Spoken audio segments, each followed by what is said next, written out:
林婉清，前世年薪100万的 HR 总监，职场卷王天花板。一觉醒来，穿成大起潮皇后，本以为从996熬成了人生赢家，结果穿越第3天，喜提冷宫大礼包，主打一个职场优化跨界版。娘娘，您怎么还笑得出来啊？圣旨都下来了，您被废了，要迁居长乐宫了。哭什么？不就是被裁吗？娘娘是打入冷宫，这辈子可能都出不来了。皇上说您治理后宫无方，德不配位。翻译成人话就是皇帝觉得我没用，柳贵妃觉得我碍眼，就连那个刚入宫的苏答应都敢当着我的面甩脸色。可不是嘛，昨日苏答应给您奉茶，故意把茶水泼您手上，还假意道歉，您都没罚他。罚？那多没水平！你跟我玩表面白莲背后捅刀的套路，姐姐当年在公司治的就是这种小蹄子。当年公司裁员，有个老员工闹着不服，我直接把他10年的考勤绩效甩他脸上，请假237天，迟到156次，连续3年绩效倒数，他当场就哑火了。我是 HR， 最擅长的就是把一团乱麻理成报表，这后宫不过是个大点的公司罢了。娘娘，奴婢有东西给您，这是前些日子奴婢整理的各宫账目，知己知彼，百战不殆。奴婢趁着各宫不注意，把能打听的都记下来了。可以啊，这原主看着软柿子，心里门清啊。3年的气没白受，这账我帮他算。娘娘，您执笔作甚？难道是写遗书？写什么遗书？写离职报告。奴婢这就去拿笔墨纸砚。在我走之前，得让萧彻知道，辞退我是他这辈子做过最亏本的买卖。林婉清坐在桌前，研墨执笔，刷刷点点写起来。熬了半宿，一份洋洋洒洒的后宫离职分析报告新鲜出炉，里面记满了各宫嫔妃的违规操作、资源挪用，字字句句都是实打实的数据。去送到御前，就说这是我作为前任皇后做的最后一份工作。娘娘，这要是惹怒了皇上，咱们可就真的万劫不复了。放心，他会看的，而且会亲自来见我。萧彻，准备好迎接你的离职面谈了吗？清河把林婉清的离职报告送到御书房。萧彻本以为是废后娘娘的哭诉信，打开一看，瞬间火冒三丈。传旨，宣林婉清即刻到御书房见驾。林婉清一身素衣，从容不迫地走进御书房。臣妾参见皇上。林婉清，你给朕解释解释，这上面写的都是什么乱七八糟的？皇上，您是想听我随口解释，还是想听我做一场正式的离职述职？朕倒要听听，你能说出什么话来？那臣妾就从柳贵妃说起。柳贵妃入宫3年，占后宫妃嫔份例的47%，开销却占62%，自称体寒，1年领800斤红罗炭。照这个趋势，若由她主理后宫，内务府最迟明年3月必亏空。再说说苏答应，入宫1个月递出17封家书，全是夹带私货，侍寝次数倒比家书还密。他父亲是江南织造局的官，这里面有没有猫腻？皇上细品。还有温淑妃，性情柔糯，遇事无主见，若她接任皇后，名为淑妃主理，实为柳贵妃把持，后宫只会更乱。你既然知道这些，为何不早说？皇上，臣妾入宫3年，您进过几次景仁宫的门？3次是初1、15的例行留宿，您在地上打地铺，我在床上睡。2次是来问我后宫可还安分，我说安分，您点点头就走。您从来没问过臣妾过得怎么样，您只需要一个皇后，一个能镇场子、不犯错、不惹事的皇后。至于这个皇后是谁，您不在乎。萧彻愣住了，眼神里闪过一丝愧疚。朕废你不是因为贵妃，是因为你太干净了。入宫3年，不争宠，不结党，不犯错，后宫那么多女人，只有你，朕找不到任何把柄。朕需要一个能掌控的人，不需要一个看不懂的女人。所以您宁愿用一个有把柄的柳贵妃，至少她可控，对吗？是。那皇上今天宣臣妾来，是做离职面谈，还是来听臣妾把没说完的话说完？你说。那臣妾就说点皇上不知道的。柳贵妃不只是贪，她哥哥在武军都督府今年3月私吞300匹战马，卖给了北京商人，卖的银子有一半走的是他宫里的账。苏答应的父亲把江南织造局进贡的30匹次品云锦换成贡品卖到绸缎庄，经手的人姓苏。温淑妃装病不去侍寝，不是去放纸鸢，是去见太医院的医正。上个月一个不该怀孕的宫女喝的就是他开的安胎药。萧彻猛地站起身，脸色煞白，手指着林婉清，半天说不出话。你说的可是真的？臣妾入宫3年，什么都没做，是因为没人让我做。但我什么都记着，是因为我知道，总有一天这些账会有人来算。你现在告诉朕这些，想要什么？您现在问我想要什么，我想要的您给不了。萧彻沉默良久，眼神复杂地看着林婉清。林婉清，你说朕没给过你说话的资格，那从现在开始，朕给。3天后废后的旨意，朕可以收回，但你得告诉朕，你想要的究竟是什么？林婉清看着萧彻，嘴角勾起一抹意味深长的笑。娘娘，出大事了！慌什么？区北境，朕亲自带兵，必能凯旋。皇上恕罪，奴婢只是担心娘娘。皇上要亲征，臣妾自然不敢阻拦，只是臣妾有一言，不知当讲不当讲。但说无妨。军饷缺3成，战马少2000匹，辎重队一半是新兵，这样的兵力，皇上觉得能打赢吗？你怎么知道这些？账册里记着5军都督府的各项开支，柳贵妃的哥哥克扣军饷不是1天2天了，皇上深居深宫，被蒙在鼓里罢了。萧彻坐在龙椅上，沉默不语。臣妾言尽于此。皇上若执意亲征，臣妾只求皇上留臣妾在长乐宫，不要迁怒于景仁宫的宫人。朕意已决，3日后启程。你在长乐宫安分守己，朕回来再和你算总账。萧彻亲征的队伍出发了，林婉清如约迁居长乐宫。旁人都觉得她是落嫁的凤凰，可只有她自己知道，萧彻走后，这后宫就是她的天下。娘娘，这长乐宫也太破了，连个像样的摆设都没有，那些宫人还敢给咱们甩脸子。现在还不是时候，皇上亲征，这一去必败，而且会中箭负伤，撤回行宫养伤。娘娘，您怎么这么肯定？皇上可是带了10万大军啊！兵不在多，在精。柳贵妃的哥哥在5军都督府安插了自己的人，辎重队送的粮草有一半是发霉的，战马都是老弱病残，这仗怎么打？等皇上养伤的消息传回来，就是我布局的最好时机。清河，你去打听一下昭宁太后最近在做什么。听说太后信佛，这是咱们的第一个突破口。娘娘太后向来不喜欢后宫的妃嫔争权，而且太后和柳贵妃的母亲是远亲，她会帮咱们吗？太后信佛，心善但不傻。柳贵妃的哥哥当年克扣过先帝北伐的军饷，太后心里记着这笔账，就是最好的筹码。你去准备一套上好的佛经，再准备一支狼毫笔，我要去给太后抄经。林婉清带着佛经和笔墨来到慈宁宫。昭宁太后本不想见他，可听说他是来抄经祈福，为皇上亲征求平安，便让他进了宫。你倒是沉得住气，被废入冷宫，还有心思来给哀家抄经。臣妾虽入长乐宫，但终究是大启朝的皇后。皇上亲征在外，臣妾无能，不能披甲上阵，只能抄经祈福。愿皇上平安，愿大启朝国泰民安。你心里打的什么算盘？哀家清楚。太后明鉴，臣妾从无争权之心，只是看不惯后宫乌烟瘴气，看不惯有人借着皇上的宠爱贪没国库，克扣军饷。太后，这是臣妾查到的证据。当年先帝北伐的军饷，柳大人克扣了3成，这笔账太后应该想算。这个柳家果然狼子野心。林婉清，你想要什么？臣妾什么都不要，只求太后给臣妾一个机会，让臣妾整顿后宫，清理积弊，等皇上回来，还给皇上一个干净的后宫。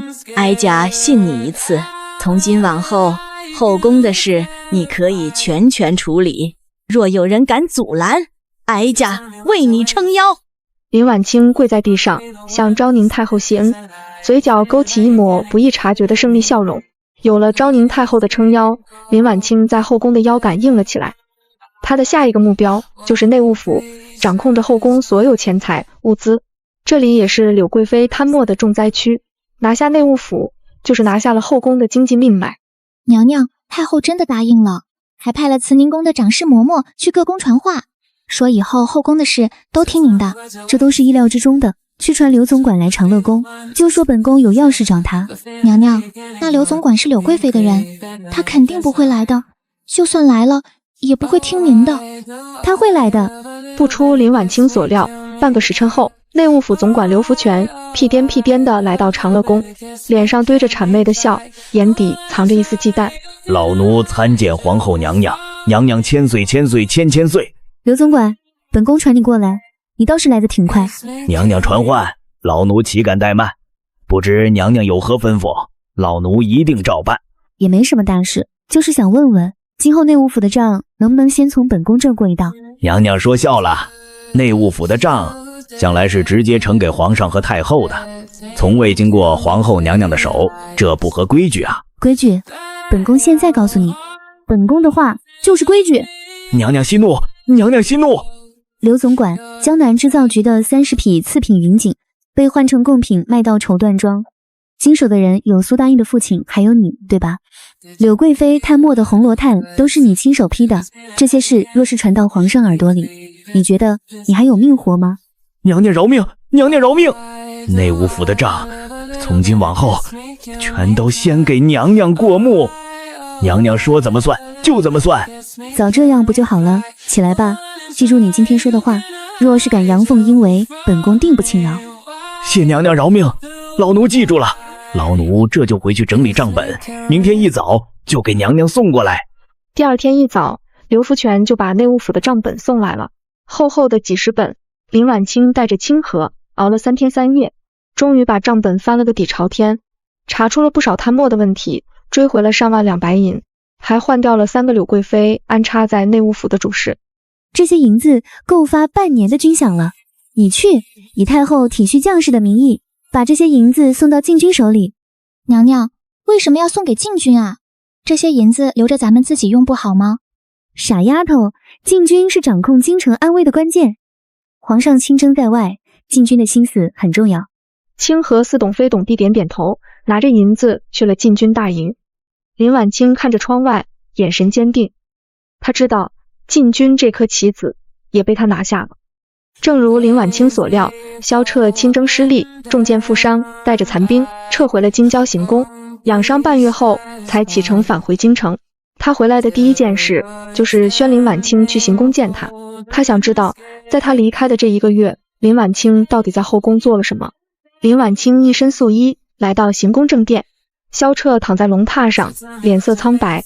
他看着林婉清，眼神里满是疑惑和忌惮。臣妾参见皇上，皇上龙体安康。起来吧，听说这3个月你做了不少事，柳贵妃被罚禁足，苏答应被降位，内务府换了3个主事，连禁军都对你言听计从。皇上，臣妾只是做了臣妾该做的事。柳贵妃贪墨国库，克扣军饷，罪有应得。苏答应私递贡品，夹带私货，理当降位。内务府积弊已久，换几个主事不过是为了整顿风气。至于禁军，臣妾只是以太后的名义送了些银子过去，体恤将士罢了。只是这么简单？皇上觉得还有什么不简单的？林婉清，有些事不是知道就能办，朕需要等时机。皇上的时机等得太久了，后宫等不起，大启朝等不起，臣妾只是替皇上提前做了该做的事。萧彻归京后，恢复了林婉清的皇后之位，让她搬回景仁宫。现在他要做的就是给后宫立个新规矩。今天把大家叫来，是想给后宫立个新规矩。后宫是一个整体，每个人都有自己的职责。从今天起，后宫不再看侍寝次数，不看家世背景，只看能力，看做事。能管事的留下，本宫给你们发俸禄；不能管事的领钱走人。想出宫的，本宫准了；想留下的，就好好做事。但若有人敢吃里扒外，勾心斗角，别怪本宫不讲情义。皇后娘娘饶命，奴婢知错了，求娘娘给奴婢一个机会。你父亲被查后，家里不好过吧？是，家里早已家徒四壁，奴婢也是一时糊涂。起来吧，给你一个机会，往后跟着本宫做事，负责江南织造局的贡品查验。若是做得好，本宫就恢复你的位分；若是做不好，本宫定不轻饶。谢娘娘，奴婢一定好好做事，绝不辜负娘娘的信任。臣妾愿为娘娘效犬马之劳。其他嫔妃纷纷附和。很好，从今天起，后宫的规矩就是做事，谁能做事，谁就是赢家。臣妾遵旨。林婉清几句话就定下了后宫的新规矩，把从前争宠的嫔妃都变成了为她做事的下属。萧彻归京后，身体一直没有好转，那支箭上的毒比太医说的更麻烦。朕的身体到底怎么样了？为何吃了这么多药，一点好转都没有？皇上恕罪，那箭上的毒太过诡异，臣等无能，只能慢慢调理。废物，全是废物，连朕的病都治不好，朕留着你们有什么用？林婉清坐在桌前，翻看着内阁送来的折子，清河站在一旁为他研墨。娘娘，现在内阁的折子都先送到咱们景仁宫，连朝中的大臣都私下里打听您的态度，皇上那边已经很少有人去了。这是必然的，皇上身体不好，无法处理朝政，而朝中需要一个能拿主意的人，他们不问本宫问谁？娘娘，外面都在传，说皇上怕是不成了。你说一个管事的人倒了，底下人该听谁的？听手里有权有钱有人的那个。没错，现在最有权有钱有人的是谁？是娘娘您。这就对了，但还不够，本宫要让所有人都知道，跟着本宫有饭吃，有官做，柳家的人一个都不能再提拔。五军都督府的权，本宫要一点点收回来。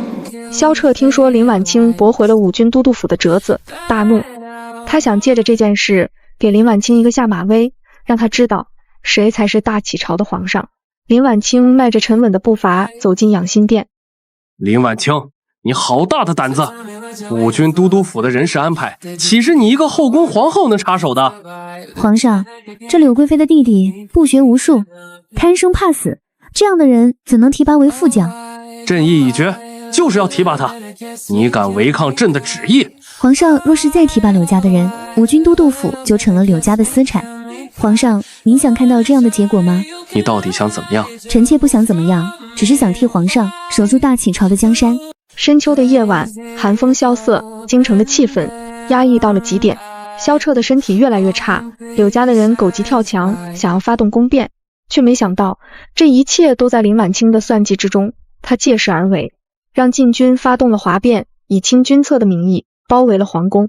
娘娘，出事了，禁军哗变了。王统领带着禁军控制了承天门和安福门，要清君侧。知道了，该来的终究是来了。娘娘，都什么时候了，您还这么淡定？若是皇上怪罪下来，咱们都得死。他们是清君侧，清的是柳家的奸人，和本宫有什么关系？而且这不是本宫让他们做的，是他们自己想做的。禁军哗变的消息很快传到了养心殿。萧彻听到消息如遭雷击，他挣扎着从龙榻上爬起来，眼神里满是恐惧和愤怒。皇上，皇上，不好了，禁军哗变了，王统领带着人包围了皇宫，要清君侧。反了，反了，都是反贼！传旨，调五军都督府的兵，镇压反贼。皇上，五军都督府的兵被柳大人扣住了，不肯出兵啊！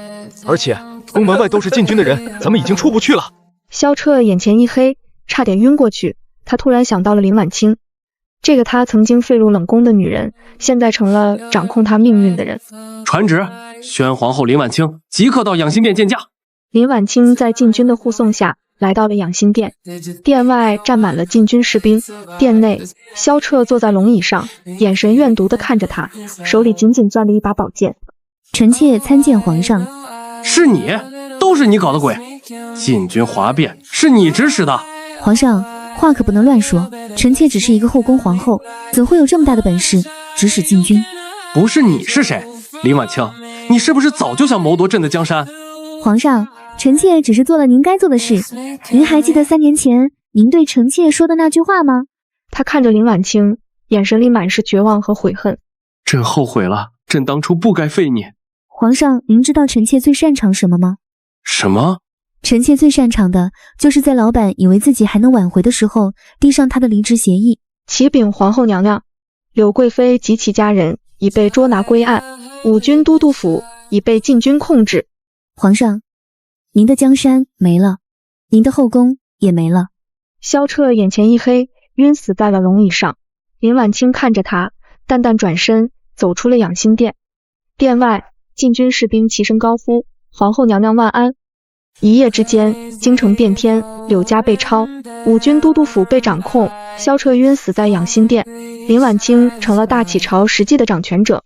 六宫嫔妃跪地行礼：起来吧，你们各司其职，好好做事，本宫不会亏待你们。娘娘，后宫的公务臣妾已经整理完毕。娘娘，江南织造局的贡品茶叶已经整改完毕。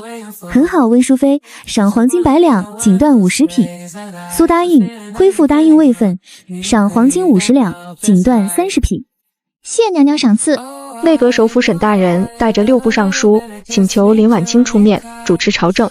娘娘，内阁首辅沈大人带着6部尚书，跪在宫门外，说有事要向您禀报。让他们进来。臣等参见皇后娘娘。娘娘千岁千岁千千岁。诸位大人平身，不知诸位大人有何事启奏？娘娘，皇上昏迷不醒，国不可一日无君，朝局动荡，百姓不安。臣等恳请娘娘出面监国。臣等恳请娘娘监国。诸位大人，这可使不得，后宫不得干政，这是祖制，臣妾一个后宫皇后，怎敢插手朝政？娘娘，如今情况特殊，皇上病重，太子年幼，唯有娘娘能掌控朝局，稳定人心。这不是干政，是为了大启朝的江山社稷。监国之事非同小可，要有太后的懿旨。娘娘放心，太后昨夜已经拟好懿旨，只等娘娘接旨。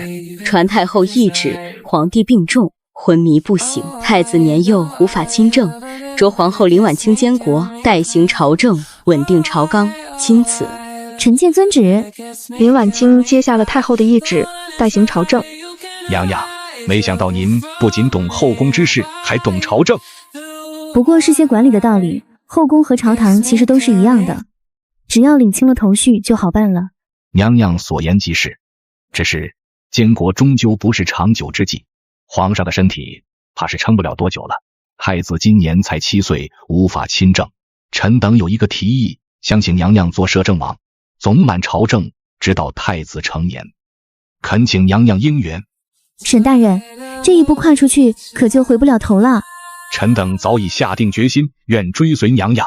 林婉清拿起朱笔，在权力折子上批下一个准字。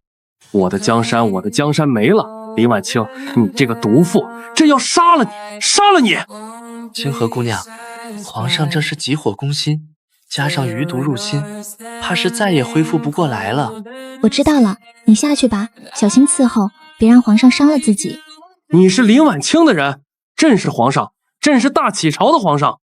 皇上，您冷静点，奴婢是来伺候您的。朕的江山没了，朕的贵妃没了，朕什么都没了。清河把萧彻行转疯癫的消息告诉了林婉清。娘娘，皇上醒了，只是变得疯疯癫癫的。知道了，他好不了了，派人好好伺候着，别让他死了，也别让他跑出来。娘娘，您不去看看皇上吗？不必了，他的江山，他的后宫都已经是我的了。他现在不过是个无关紧要的人。启禀摄政王娘娘，五军都督府的所有权力已经全部收回，柳家的残余势力也已全部清除。做得好，王统领，赏黄金1000两，升为五军都督府都督，掌控天下兵权。谢娘娘提拔，末将定当肝脑涂地，效忠娘娘。百官齐声高呼：摄政王娘娘千岁千岁千千岁！诸位大人平身。从今往后，本宫以摄政王的身份总揽朝政，代行皇权。太子年幼，本宫会辅佐太子，直到太子成年亲政为止。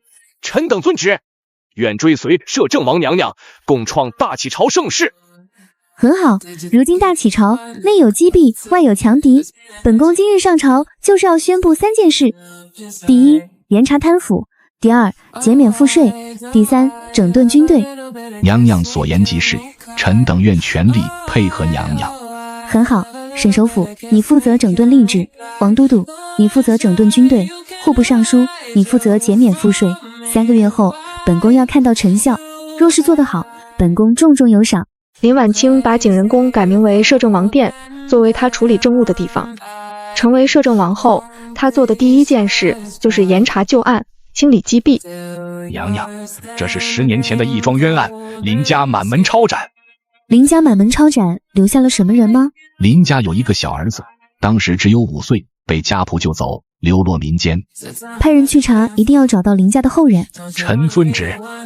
还有这桩江南水灾，朝廷拨了100万两白银赈灾，结果有90万两都被当地的官员贪没了，导致百姓流离失所。把那些贪没赈灾款的官员全部抓起来，问斩示众。娘娘英明。林婉清的新政很快推行开来，整顿吏治，严查贪腐，减免赋税，休养生息，整顿军队，加强边防。短短1个月的时间，大启朝就发生了翻天覆地的变化。京城街头一片繁荣景象，百姓安居乐业。再也没有了往日的民不聊生。京城街头的赞誉声很快传到了摄政王殿。林婉清听着清河的禀报，没有丝毫骄傲。娘娘，您看，百姓们自发做了牌匾，送到宫门外。收起来吧。林家后人找到了吗？江南贪腐赈灾款的官员抓得怎么样了？回娘娘，林家后人找到了，如今在江南做教书先生，名叫林默。不错，进度很快。明天审讯江南知府，本宫要亲自去。奴婢遵旨。对了，娘娘，淑妃娘娘派人来说，各宫的账目已算清，并且结余了一些。结余了多少？回娘娘，结余了5万两白银，全部拨给户部，用于江南赈灾和新兵训练。后宫不需要结余太多银子，够用就好。奴婢记住了。第二天一早，林婉清亲自来到天牢审讯江南知府。江南知府，10年前江南水灾，朝廷拨下100万两赈灾银，你贪墨90万两，导致百姓流离失所，饿死无数。此事你认罪吗？摄政王娘娘饶命，臣知错了，臣一时糊涂。一时糊涂？你贪墨的90万两银子养活了你的家人，买了良田，建了豪宅大院，而那些百姓却流离失所。你一句一时糊涂，就想一笔勾销？娘娘，臣知错了，臣真的知错了，求娘娘开恩，臣再也不敢了。晚了，贪腐赈灾银，罪该万死。本宫念在你曾经为官一场，给你留个体面，赐毒酒，即刻行刑。至于你贪墨的银子，全部追回，用于江南赈灾，告慰那些死去的百姓。侍卫上前，双手恭敬地递上毒酒。江南知府倒在地上，身躯抽搐几下，没了气息。娘娘英明，此举必能震慑朝野，让那些贪腐之徒不敢再肆意妄为。这只是第一步，往后只要发现贪腐官员，一律严惩不贷。江南知府被赐死的消息传遍了朝野。与此同时，林家后人林默也被顺利接回京城，来到了摄政王殿面见林婉清。草民林默参见摄政王娘娘，娘娘千岁，千岁，千岁。林公子请起，林家的冤屈是大启朝的亏欠。这些年你在江南过得还好吗？回娘娘，这些年草民一直以教书为生，一直想洗刷林家的冤屈。如今娘娘帮草民实现了心愿，草民无以为报，愿为娘娘效犬马之劳。林公子不必太过客气，你才华横溢，又心怀家国，本宫有心让你入朝为官，担任翰林院编修，不知你愿意吗？草民愿意，草民定当全力以赴。明日起你就到翰林院任职，有什么困难随时可以来找本宫。谢娘娘提拔。林公子，往后你就在京城定居，奴婢会安排人给你收拾住处。林默连忙向清河道谢。林婉清提拔林默为翰林院编修的消息传到了朝堂，立刻引起了不小的波澜。一些守旧的官员认为林默是罪臣之后，不该入朝为官。启禀摄政王娘娘，林默是罪臣林尚书的后人，不该入朝为官，恳请娘娘收回成命。恳请娘娘收回成命。诸位大人，林家是被诬陷的，早已翻案昭雪。林默是忠良之后，并非罪臣之后，这一点本宫已经说过很多次了。娘娘，林默入朝为官，有失体统，恐难服众啊。有失体统，难服众。林默比在座的某些官员强上100倍、1000倍，他为何不能入朝为官？本宫再强调一次，林默是忠良之后，谁再敢反对，休怪本宫无情。白发老臣低着头，不敢再反驳，退回队伍中。娘娘英明，林默才华横溢，忠君爱国，提拔他入朝为官，是大启朝的幸事。林公子虽为林家后人，但心怀家国，必能为大启朝效力。那些反对的大人不过是墨守成规罢了。朝堂上的波澜很快就被平息，林默入朝为官的事也尘埃落定。日子一天天过去，林婉清的新政推行得越来越顺利，大启朝的国力也越来越强，百姓安居乐业，朝堂井然有序。可就在这时，北境传来急报，北狄趁大启朝整顿内部之际，大举入侵，连破3座城池，边境告急，请求朝廷派兵支援。启禀摄政王娘娘，北狄大举入侵，连破我大启朝3座城池，边境将士伤亡惨重，守将派人送来急报，请求朝廷即刻派兵支援，否则北狄很快就会攻进京城。北狄竟敢如此嚣张，看来本宫之前整顿军队还是不够彻底，才让他们有机可乘。沈首府，你立刻召集6部尚书前来议事，商议派兵支援边境之事。臣遵旨。启禀娘娘，草民臣有一计，或许可以破北狄之兵。林公子请起，快说说你有什么计策？回娘娘，北狄虽然勇猛，但他们孤军深入，粮草补给困难，而且他们不熟悉我大启朝的地形，这是他们的弱点。臣建议派一支精锐骑兵绕到北狄后方，切断他们的粮草补给，再派主力部队正面迎敌，前后夹击，北狄必败。好计策，林公子，你这个计策真是妙不可言。只是派谁去率领精锐骑兵绕到北狄后方呢？娘娘，末将愿往，切断他们的粮草补给，配合主力部队，打败北狄。好，王都督，本宫命你率领1万精锐骑兵即刻启程，绕到北狄后方。切记，一定要小心谨慎，不可贸然行事。若是遇到危险，即刻派人回报。末将遵旨，末将定不辱使命，打败北狄，保卫大启朝的江山。6部尚书赶到后，林婉清把林默的计策以及派王都督领兵出征的决定告诉了众人，众人纷纷表示赞同。林公子虽然从未上过战场，但他熟读兵法，深谙谋略。王都督久经沙场，勇猛善战，有他率领骑兵，必定能完成任务。娘娘，臣愿随王都督一同出征，辅佐王都督。好，林默，本宫准你随王都督一同出征。当天下午，王都督林默率领1万精锐骑兵在京城城外集结，林婉清亲自前来送行。号角声响起，王都督率领骑兵浩浩荡荡地冲出城门。你去派人密切关注边境的消息，只要有任何动静，立刻禀报本宫。奴婢遵旨。王都督和林默率领骑兵奔赴北京后，林婉清日夜牵挂着前线的战士，朝中的官员也都人心惶惶，盼着前线能传来捷报。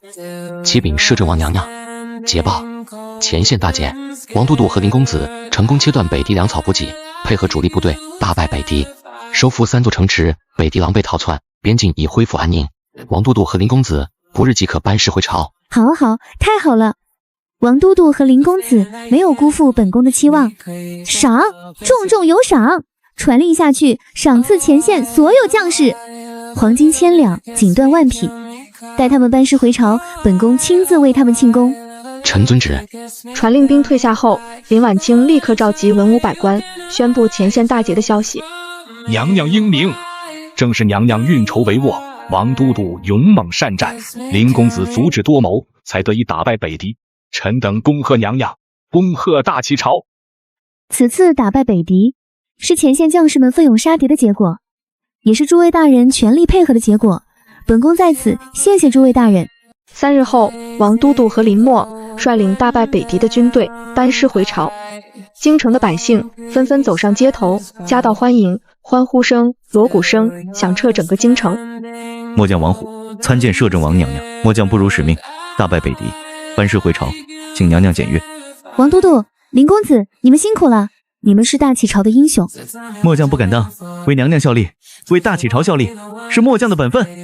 将士们，你们都是大启朝的英雄，本宫已经准备好了庆功宴，为你们接风洗尘。谢娘娘，愿为娘娘效力，愿为大启朝效力。中午，皇宫大殿内，庆功宴正式开始，气氛十分热烈。诸位大人，诸位将士，这杯酒本宫敬诸位。林婉清放下酒杯，开始论功行赏，提拔了王都督和林默，还表彰了后方官员，众人纷纷谢恩，庆功宴气氛越来越热烈。庆功宴结束后，林婉清来到东宫，看望太子萧允贞。太子今年7岁，聪慧过人。儿臣参见摄政王娘娘，娘娘千岁千岁千岁。允贞，不必多礼，你又在读书啊？回娘娘，儿臣身为太子，要勤奋好学，将来才能好好治理大启。好孩子，你说的对，儿臣一定会勤奋好学，将来好好治理大启朝，保护百姓，不辜负娘娘的期望。很好，你要好好研读，不懂的地方就问翰林院的先生。儿臣遵旨，谢谢娘娘。看望完太子后，林婉清回到摄政王殿，清河端来茶水，笑着道：娘娘，太子殿下真是越来越懂事了。是啊，允贞很聪慧，也很勤奋。娘娘放心，有您的教导，太子殿下一定能越来越好。林婉清眼神坚定，她知道她的使命还没有完成。5年时间转瞬即逝。娘娘，太子殿下处理的奏折条理清晰，判断准确，越来越有君主的风范了。相信用不了多久，太子殿下就能够亲政独当一面了。诸位大人，你们说的对，允真已经长大了。这些年辛苦诸位大人一直陪伴在本宫身边，辅佐本宫，辅佐太子。臣等不敢当，为娘娘效力，为太子效力，为大启朝效力，是臣等的本分。3日后，金銮殿上举行了盛大的亲政大典，文武百官齐聚。